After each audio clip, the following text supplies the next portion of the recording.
To your right, a little further, you can see two fishermen, one Hindu and the other Catholic, clearly distinguished in their attire, going with their nets to catch nature's bounty. Kashti for the loincloth was worn by us. Take a closer look at them. Behind, you can see the salt pans. Briny water from the sea was let into these pans, and once the water evaporated due to the heat from the bright sun, Hi, I'm Piggy in the fish handler. I sell fish by visiting the households in Redding. I am easily identified because of the plant with prominently up seeds and a distinctly patterned flesh skirt.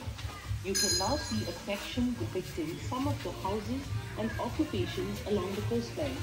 Behind you are the huskers at work rehusking the coconuts on a simple implement called kubra.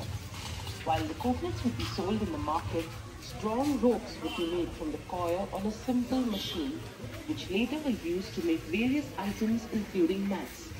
You can also see some of the tools and implements used to pluck coconuts, repair rafters from the stem, etc. All nicely placed in the cupboard there. Fishermen did all their work here. Notice the various implements used by them, like the oar, the anchor, and don't miss. after climbing the steps, to your right is the house of Zuam, with mud walls and cow dung plastered floor. Their traditional attire, kapod for ladies and kashti for the gents, hangs in the balcony. The kapod is a sari draped in a unique style and with a signature print in basically 3 colors.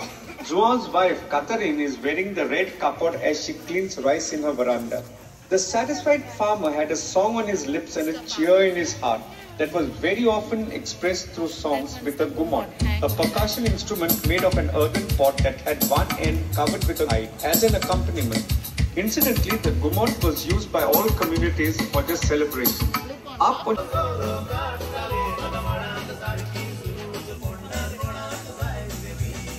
returning home with the toddy in his pot and the kati, the special sickle used to prune the coconut florescence to extract the toddy, from which Goa's elixir, coconut feni, is distilled. Behind the leveler, etc., that were required to till the land are displayed here. Each kettle had a different bell tied around its neck, so that the farmer could identify it with the sound of the bell. Did you notice the different types of teas used in those times? There they are in the glasses, made by rolling tobacco in the leaves of jackfruit, banana, kudo plant, etc. But most significantly, every cowshed had a tortoise shell kept on top, as it was believed that this shell had a calming effect on the animals. Note the mud and cow dung plastered pot, porogo, the thermos flask of those days. Next to the cowshed is the haystack, where the fodder for the ruminating animal was stacked. Opposite the haystack is a typical twice a day by the family members. The women folk separate the nut from the apples and the men crush the apples under their feet. The juice is collected in pots for fermentation. Once fermented, it is put in the big pot and boiled. Vapors are collected in the small pot where they are condensed by pouring water on the pot, and the resultant first distill is called urak, which is a light drink and is mostly consumed during the summer months. Urak mixed with more fermented juice is once again distilled, and the second distill is the kaju feni, quite a potent drink. The nuts were roasted and kernel was removed from them by cracking the nut used to waterproof boats and also as a pesticide. Ahead is a cross. Such crosses dot the Goan landscape as they were erected anywhere and everywhere, but with a purpose, either in memory of a person who died there or at lonely places so that passerbys could get solace with the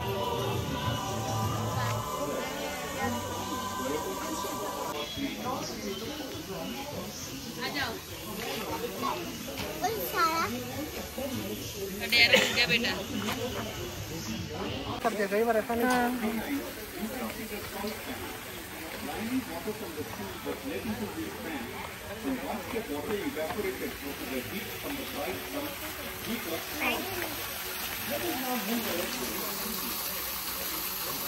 किधर चल रहा था ये किधर चालू है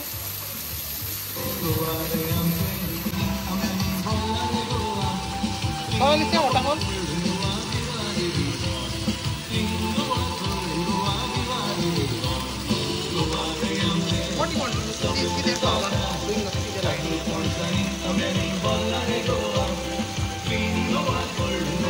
wonderful doing. A tub covered out of laterite stone to soak the clothes was usually kept by the side of the spring. Naturally available berries called rito were used to cleanse the body. Let us now go ahead to visit Nandu, the village potter.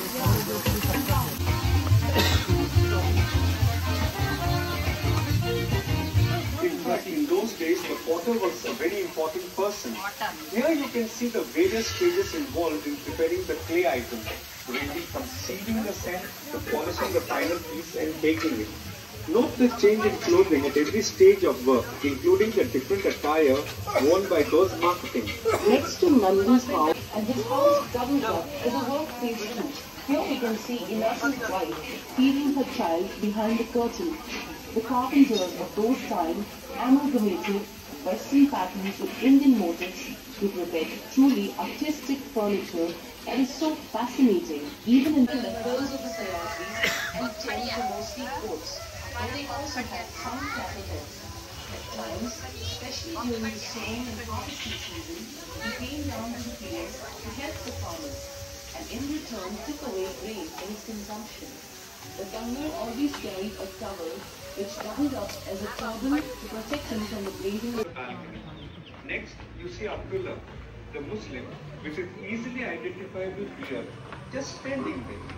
While Vicky, the young girl, is taking in the green side. Of different sizes and colors. Did you know that in the days gone by, in Goa, the phase in a woman's life could be known by the color of the ones for betrothed babies, green for expecting women, and black for widows.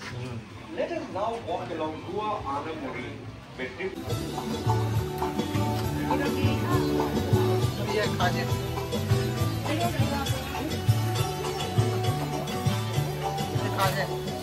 please observe the kitchen partitioned from the balcony where all the sweets offered during the festival are being prepared.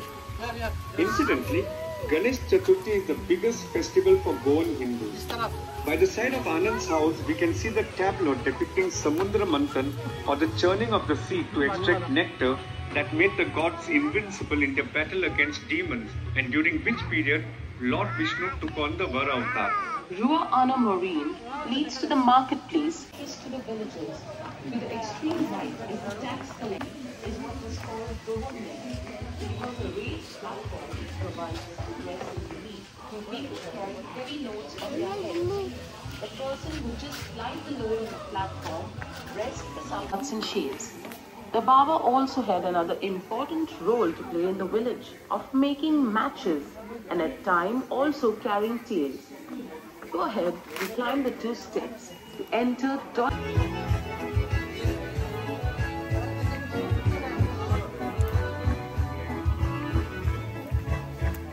Music, it is said, runs in the blood of gods. Mestri, or the violin. In fact, the violin became so popular that it is now adopted in Indian classical music. Just on top of the Mestri's house, you can see a sundial. Correct your watch if you want the exact geographical time. Next to the... I am Donna Maria, a typical landlady of those times. Here I am seated in my balcony, enjoying the view of my garden with my pet dog Jimmy. My clothes are a combination of various cultures where the Portuguese had their colonies. My hair is styled the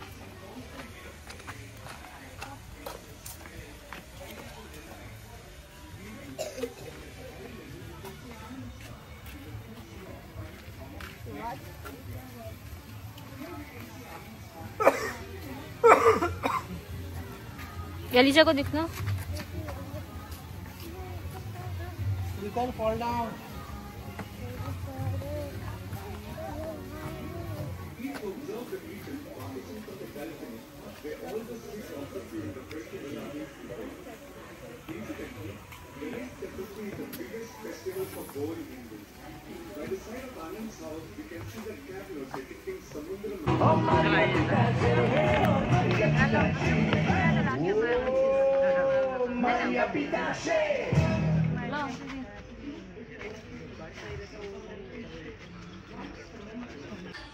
Beno, aaj रहता aaj रहता there there there there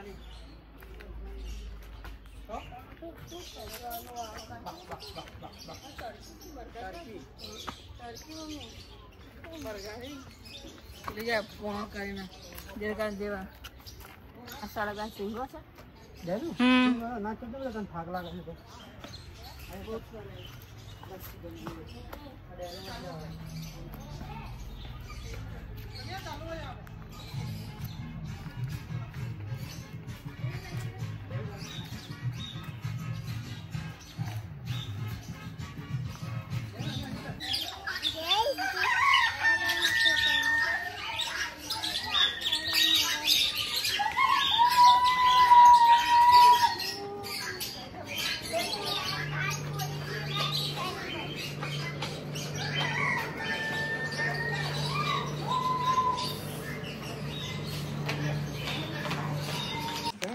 किसकी most dangerous animal कौन सा देखो ना अंदर जाके बता करेगा। हाँ हटता तो बेटा सबसे खतरनाक जानवर है याद नहीं मेरे को देखना ये जाली में रखा है खतरनाक जानवर जाली में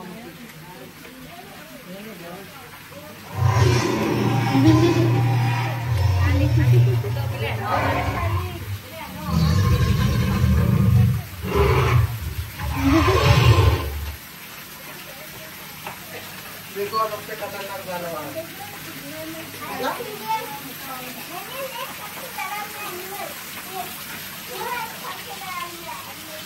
कान बंद करके खड़ा है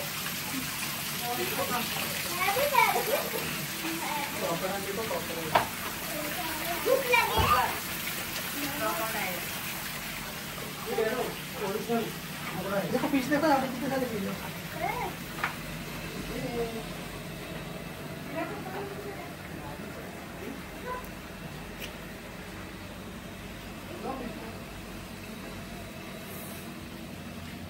बाहर निकलवाऊं हाँ करो